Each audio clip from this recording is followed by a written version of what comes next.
Hi there, this is Steve Miley, the market chartist on behalf of forexfraud.com, and we're now going to take a look at both the New Zealand and Australian dollars versus the US currency, the US dollar, and looking at a potential shift, or actually for the New Zealand dollar, a shift from a bigger picture bullish theme to more neutral, and the potential shift, similar shift potentially coming now for the Australian dollar. So this sell-off over the last week for the New Zealand dollar, pushing down through this key support at 69.60, that's created an intermediate term topping structure that's really now built from June through July, and then leaves certainly a negative bias within now what we see as a broader range theme between 73.24 and 66.76. So that's the broader range environment, with pressures on the downside having probed down through 69.60, neutralizing this intermediate term bullish theme that's run all the way from last year, and particularly the acceleration higher from May. So neutralizing the intermediate term theme, a neutral range environment now going into late July and through potentially into early August between these broader parameters with a downside threat. If we go to the Australian dollar,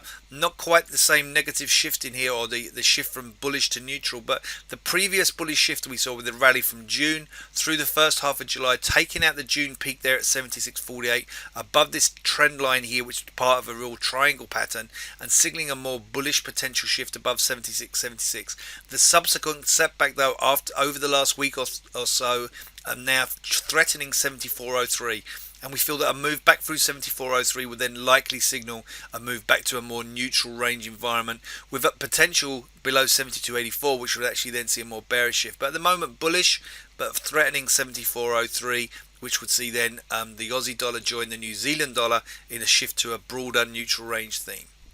This has been Steve Miley, the market chartist on behalf of forexfraud.com, and I wish you a great trading